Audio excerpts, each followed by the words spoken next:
శ్రీమాత్రే నమః. వినించువాణి astro channel ప్రేక్షకులకి స్వాగతం. 2026వ సంవత్సరం ఆంగ్ల నూతన సంవత్సరం.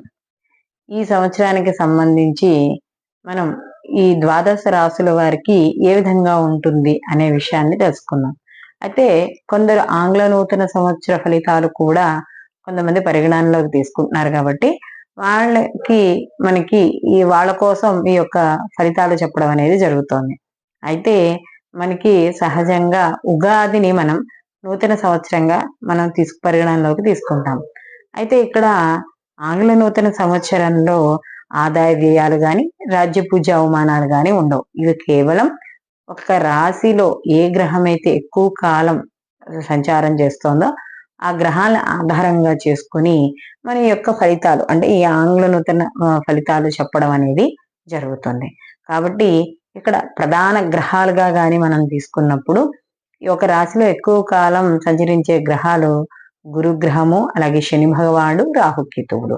కాబట్టి వీటి ఆధారంగా చేసుకుని గోచార ఫలితాలు చెప్పుకోవడం అనేది జరుగుతుంది. కాబట్టి ద్వాదశ రాశుల వారికి ఏ విధంగా ఉంటుంది అనే విషయాన్ని తెలుసుకుందాం. దీంతో పాటుగా వ్యక్తిగత జాతకాలు కూడా పరిశీలనలోకి తీసుకుంటే పూర్తి ఫలితాలు వీళ్ళు పొందడం అనేది జరుగుతుంది. కన్యారాశి కన్యారాశి వారికి చూసుకున్నప్పుడు ఈ 2026 సంవత్సరం వీళ్ళకి కొంత అనుకూలత, కొంత ప్రతికూలతతో వీళ్ళకి కనబడుతోంది. కన్యారాశి వారికి ముఖ్యంగా ఈ సంవత్సరం అంటే నవంబర్ వరకు కూడా రాహువు అనుకూలమైన గ్రహంగా ఇక్కడ ఉండడం అనేది జరుగుతుంది. ఎప్పుడైతే షష్టమ స్థానంలో రాహు సంచారం చేస్తున్నాడో వీళ్ళకి శత్రు వృద్ధి అనేది తగ్గుతుంది. అలాగే వీళ్ళ శత్రువులు వీళ్ళు అంటే ఎవరైనా వీళ్ళు శత్రువులు దాడి చేద్దామనుకున్నా కూడా ఆ యొక్క ఫలితాలు అనేవి అంతగా వాళ్ళకి అనుకూలించవు. అలాగే ముఖ్యంగా ఇక్కడ ఈ ఎవరైతే ఈ కన్యారాశి వాళ్ళు ఉన్నారో వాళ్ళకి షష్టమ స్థానంలో రాహు వల్ల శత్రుబుద్ధి తగ్గుతుంది. ఆరోగ్య విషయాలు అనుకూలంగా ఉంటాయి. దీర్ఘకాలికంగా ఎవరైనా అనారోగ్యంతో బాధపడుతున్న వాళ్ళకు కూడా అనుకూలమైన ఫలితాలు పొందడం అనేది జరుగుతుంది. అయితే ఇక్కడ సప్తమ స్థానంలో శని సంచారం అనేది మిశ్రమ ఫలితాలను మాత్రమే ఇస్తుంది. ఎందుకంటే సప్తమ స్థానము అనేటప్పటికీ కళత్ర స్థానము, సమాజము, అలాగే భాగస్వామి వ్యాపారము ఇవన్నీ ఉంటాయి. కాబట్టి వీటికి సంబంధించిన విషయాల్లో కొద్దిగా ఇబ్బందికరమైన పరిస్థితులు ఉంటాయి. అంటే వ్యాపారానికి సంబంధించినవి ఏవైనా నూతనంగా ఏమైనా పెట్టుబడులు పెడుతున్నా, అయితే కొత్తగా ఎవరైనా భాగస్వాములను కలుపుకుంటున్నా ఉన్న భాగస్వామితో విభేదాలు రావడం, సరైన అవగాహన లేకపోవడం ఇలాంటివన్నీ ఉంటాయి. అదే కళత్ర విషయంలో అంటే భార్య లేక భర్త విషయాల్లో సరైన అవగాహన లేకపోవడం, ఒకళ్ళు అనుకోవడం, అనుమానాలు ఇలాంటివి కూడా రావడం వల్ల ఇక్కడ కళత్ర స్థానం అనేది కొద్దిగా ఇబ్బంది పడడం అనేది జరుగుతుంది. అలాగే ఇక్కడ గురువు కూడా వీళ్ళకి జూన్ 2 వరకు కూడా వీళ్ళకి ఎప్పుడైతే దశమ స్థానంలో ఉంటాడో సామాన్యమైన ఫలితాలు, తదనంతరం జూన్ 2 తర్వాత నుంచి లాభస్థానంలోకి వస్తాడు. ఎప్పుడైతే లాభస్థానంలోకి అంటే ఏకాదశి స్థానంలోకి గురువు జూన్ 2 తర్వాత నుంచి వస్తాడో అప్పటి నుంచి వీళ్ళకి చాలా అనుకూలంగా ఉండడం. అదే సమయంలో రాహు కూడా షష్టమ స్థానంలో ఉంటాడు కదా, అప్పుడు 2 గ్రహాలు అనుకూలంగా ఉంటాయి. అక్టోబర్ వరకు కూడా గురువు మళ్ళీ ఏకాదశ స్థానం నుండి మళ్ళీ వ్యయస్థానంలోకి వెళ్తాడు. వ్యయస్థానంలోకి వెళ్ళినా కూడా సగం శుభ ఫలితాలను ఇవ్వడం అనేది జరుగుతుంది. ఎందుకంటే ఆయన చేసే కార్యక్రమాలన్నీ కూడా శుభంతో అంటే వివాహాది శుభ కార్యక్రమాలు గాని, గృహ ప్రవేశాలు గాని, తీర్థయాత్రలు గాని, గృహ సందర్శనం ఇలాంటివన్నీ ఇస్తూ ఉంటాడు. కాబట్టి గురువు అక్కడ కూడా కొంత మంచి ఫలితాలే ఇవ్వడం అనేది జరుగుతుంది. కాబట్టి వీళ్ళకి జూన్ 2 తర్వాత నుంచి గురువు కూడా అనుగ్రహం ఉండడం వల్ల ఏదైనా ముఖ్యమైన పనులు కానీ, లేకపోతే ఏదైనా ట్రాన్స్ఫర్ల కోసం అప్లై చేయాలనుకున్నా, పర్సనల్ గా ఉండే ఏమైనా విశేషాలు ఏమైనా ఉన్నాయి, ఇవన్నీ కూడా జూన్ తర్వాత నుండి వీళ్ళకి అతివేగంగా ముందుకు వెళ్ళడం అనేది జరుగుతుంది.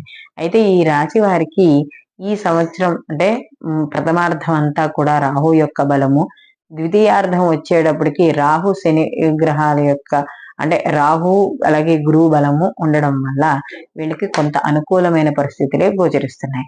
అయితే శని యొక్క ఏదైతే ప్రభావం ఉందో దీని ద్వారా కొంచెం సమాజపరంగా ఖర్చులు పెరగడం, అలాగే కొంత ఇబ్బందులు అంటే వ్యాపారాల్లో వాటిల్లో కూడా సామాన్యంగా ఉండడం, అలాగే కుటుంబ పరంగా కూడా ఖర్చులు కనపడడం ఇలాంటివి కనపడుతూ ఉంటాయి. అయితే ఇది పెద్దగా ఇబ్బంది పడాల్సిన అవసరం లేదు. ఏకాదశి స్థానంలో గురువు రావడం వల్ల ఇక్కడ విద్యార్థులకు కానీ, కొత్తగా ఉద్యోగంలో చేరిన వాళ్ళకి కానీ విదేశీ యానాలు, లేకపోతే కుటుంబం నుండి దూరంగా వెళ్ళి ఉద్యోగం చేయడము ఇలాంటి అయిన శుభ ఫలితాలు కూడా ఈ కన్యారాశి వాళ్ళు ఈ సంవత్సరం పొందడం అనేది జరుగుతుంది. కాబట్టి ఈ సంవత్సరం అంతా కూడా వీళ్ళకి రాహు యొక్క బలం అనేది వీళ్ళని ఎప్పుడూ కూడా కాపాడుతూ ఉంటుంది. శత్రుబుద్ధి తగ్గుతుంది, ఆరోగ్యం అనుకూలంగా ఉంటుంది. కాబట్టి చిన్న చిన్న విషయాల్లో మనస్పర్ధలు ఉన్నా, అంటే శని గ్రహం యొక్క ప్రభావం ఉన్నా కూడా మీకు ద్వితీయార్థము గురు బలము, ప్రథమార్థం నుండి కూడా రాహు బలం వల్ల పనులు ముందుకు వెళ్తూనే ఉంటాయి. ఎక్కడ ఆగడం అంటూ ఉండదు. కానీ కాస్త మధ్య మధ్యలో ఆలస్యం అవుతూ ఉండడం వల్ల కాస్త మానసిక ప్రశాంతత అనేది దక్కుతుంది.